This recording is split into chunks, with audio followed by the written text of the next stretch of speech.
First Group C v Second Group D, round of 1/6/2018, FIFA World Cup Russia. What an incredible match!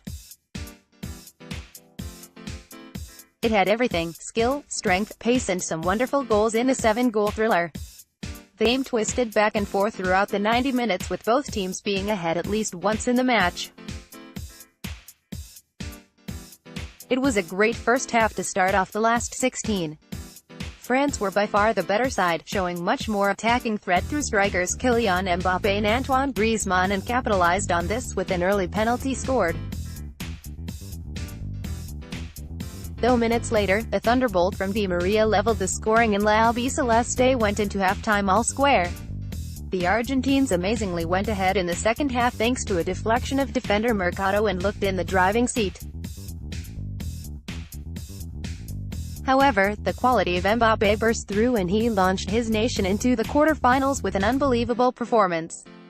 Aguero got a goal late on, but it was not enough and Argentina crashed out of the World Cup, leaving Messi still looking for his first goal in the knockout stages of the World Cup. France starting Hugo Lloris C. Considering Lloris conceded 3 goals in the match, he did not do much wrong all game. The goals came from a Di Maria's wonder strike which was hit with so much power there was no chance for the Spurs keeper, an effort which was deflected in by Mercado that wrong-footed him completely, and a point-blank header into the bottom corner by Sergio Aguero. All of these left Lloris no chance and were not really his fault. In spite of the goals conceded, Lloris was calm in distributing the ball and overall had a very good game. 7/10 Benjamin Pavard was an absolute unknown to almost every football fan before the French squad was announced, but after his wonder goal, he may be remembered for many more years to come. His curling outside of the boot strike from the edge of the box may go down as the goal of the tournament, leaving goalkeeper Armani with no answer. The finish was crucial as it got France back on level terms and gave them the momentum to push on to win the game. Besides the goal, he had a fantastic performance anyway, with his runs down the wing always giving France an option in attack. In defense, he also impressed and largely had the better of the dangerous Angel Di Maria. In summary, a fantastic performance and one I'm sure he will never forget. 9/10 Samuel Umtiti was strong throughout and led the back four well. The Barcelona centre-half was always diligent with his defensive duties and barely put a foot wrong all game. His partnership with Varane looks to be very solid and France could become an incredibly difficult team to break down as this tournament goes on. 7/10 Rafael Varane was a dominating force in defense. Without a recognized center-forward to defend against for much of the game, Varane showed brilliant positional awareness and failed to let Messi dropping deep affect his blockade of the goal. Some key headers from opposition set plays stopped the runs of Otamendi and Fazio, and his quality today illustrates why Real Madrid rate him so highly. 8/10 Lucas Hernandez, the Real Madrid fullback, had a fantastic game and was a constant thorn inside of Gabriel Mercado. His constant driving forward runs down the left pinned the Argentinian back constantly, who struggled to deal with his offensive ability. The Frenchman made 2 assists from dangerous crosses from the left and looked solid defensively all game. 8/10 Blaise Matuidi covered every blade of grass on the pitch today. His energy and tireless work rate gave very little space for Messi to exploit in front of the centre-backs. Partnered with N'Golo Kanté, France have 2 of the best holding midfielders in the competition, and Matuidi showed how good he can be against arguably the best player in the world. He was booked during the game and substituted as a result, but he showed real class during his 75 minutes on the pitch and deserved his round of applause as he left the pitch. 8/10 N'Golo Kanté was at his disruptive best on the field. His constant stream of interceptions and tackles were key to the success of the French team, numbing the dangerous attacking play from Argentina. If France are to continue to progress in this World Cup, Kanté must stay fit and healthy because he is so integral in breaking down opposition attacks. 7/10 Paul Pogba was impressive throughout the match and showed moments of why he is worth the £89 million that Manchester United spent on him. With two defensive-minded players behind him, Pogba had the freedom to run with the ball and dictate the pace of the game. His vision and passing prowess was evident for the world to see, as he dominated the midfield throughout the match. 8/10 Antoine Griezmann playing just behind Oliver Giroud. Griezmann was a constant handful for the Argentina back four. His pace in behind and willingness to receive the ball in tight spaces kept Mascherano on his toes all game, who largely struggled to handle the Atletico Madrid forward. He coolly slotted away the penalty to give France the lead early on, having almost scored a wonderful free kick just before, with his strike clattering against the crossbar. 8/10 Kylian Mbappe's the man of the match. Kylian Mbappe showed how great his potential is, scoring two great goals to see his country into the next round. Mbappe was simply electric. He ran 70 yards past four defenders only to be taken down by Marcos Rojo for the penalty in the first half. His pace and eagerness to run at the Argentine defense made him unplayable at times, with defenders having no choice but to foul the PSG striker in order to stop him. He took his goals very well, finishing low past Franco Armani to push his team through into the quarter-finals. The last teenager to score 2 goals in a World Cup match was Pelé, and with Mbappe being only 19, who is to say that Mbappe will not go on to be one of the best of his generation, just like the legendary Brazilian. 10 out of 10 Olivier Giroud had a solid game at the top of the French lineup. He used his strength effectively throughout and held up the ball well for the quicker players around him. He played a lovely pass to assist Mbappe's second goal, and his style of play is clearly integral for this French team to succeed. 7/10 substitute Corentin Tolisso appeared to enjoy his short time on the pitch, passing the ball well and attempting to break up play. Potentially later on in the tournament, he could feature heavily from the bench, so it was good for him to gain some match sharpness. 6/10 Nabil Fekir was not on the field long enough to make a difference, but merely offered some fresh legs for his side, coming on for the tired Antoine Griezmann. 5/10 Florian Thauvin made his competitive debut and what a stage to do it in, but unfortunately he was on the pitch for only 5 minutes, so did not have long enough to make an impact. Nevertheless, it is a massive achievement for the young winger who has had such an incredible season at Marseille. 5/10 Argentina starting Franco Armani, disappointing game for the keeper.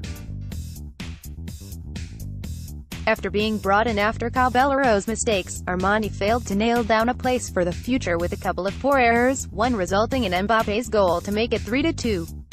The other 3 goals he could do very little about, and his distribution throughout was good.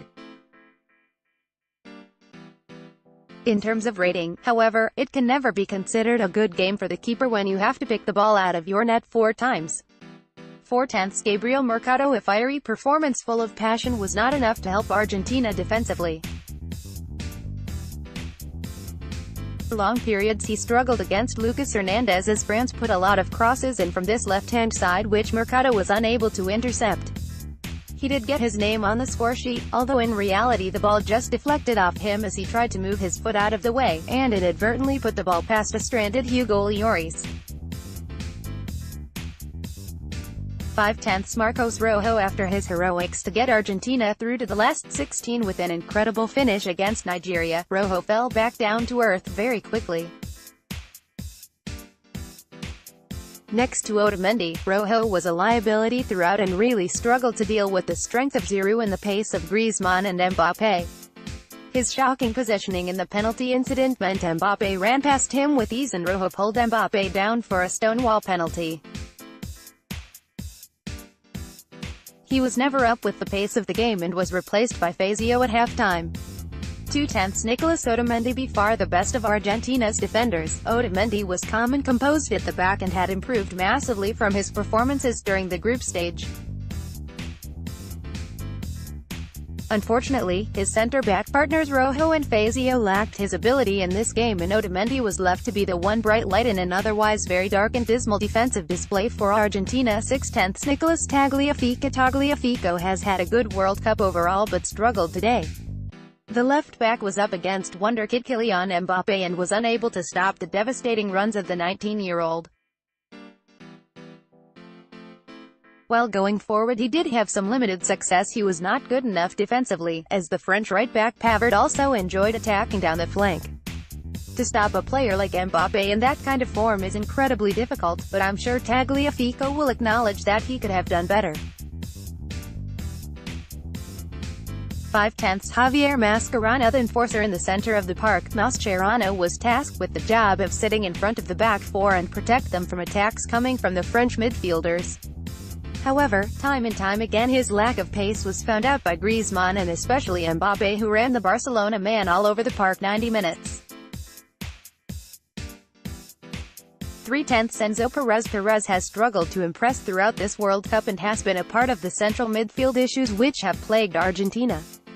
Perez was completely outrun by Kanté and Matuidi and was unable to stop the attacking threat from Pogba or Griezmann either.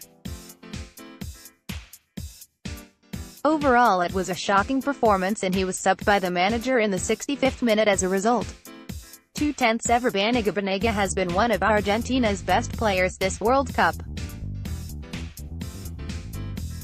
His creativity from the center of midfield has been crucial for supplying Messi and the other forwards with through balls in order to give them a chance to score. He was clearly earmarked as a player of concern by Didier Deschamps and was not allowed any time on the ball by France.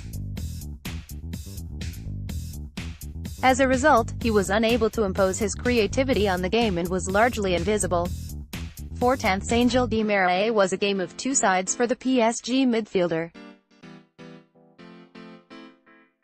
Before his goal, Di Maria had struggled massively to get into the game, being quashed over and over again by Benjamin Pavard. Yet, the one time he had space in the first half, he pulled out a moment of magic. A rifle into the top corner changed the game and his confidence grew massively on the back of that. After this, he was one of Argentina's best players, but could not do enough to match the brilliance of the French at the other end of the pitch.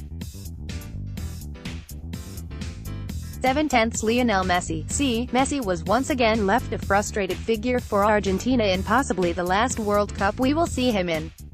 With the center of the park being so weak today for Argentina, Messi kept falling deeper and deeper and failed in order to receive the ball, but consequently failed to deliver from the false nine attacking position.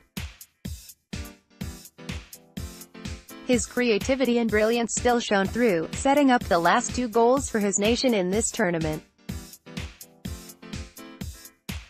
However, it was not enough, and as the result shows, even a player of Messi's quality cannot do it all by himself. 7/10 Christian Pavón brought in instead of Dybala, Higuain and Aguero. Pavón had a great chance to prove himself in one of the biggest games in his young career so far. Unfortunately, he could not impress and put in an extremely weak display on the big stage. Time and time again he received the ball in good positions but was either disposed easily or put in poor crosses which never once found their target in the box. He is still incredibly young and has a bright future ahead, but after this match there is only one young player we are talking about. 3/10 substitutes Federico Fazio, unfortunately, left his remarkable Roma form in Italy, looking incredibly shaky at the back for the 45 minutes he was on. A mix-up with the goalkeeper almost let Griezmann roll the ball into an empty net, and in hindsight, he was no better than Marcos Rojo, who he replaced at halftime.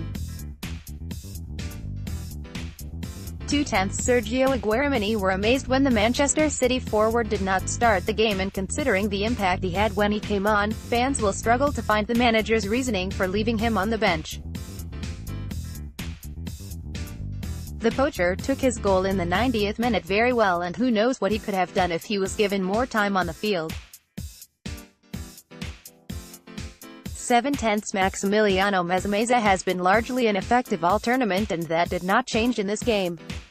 However, he was only given a short amount of time and could not really get into the game quick enough to have a real impact. 5/10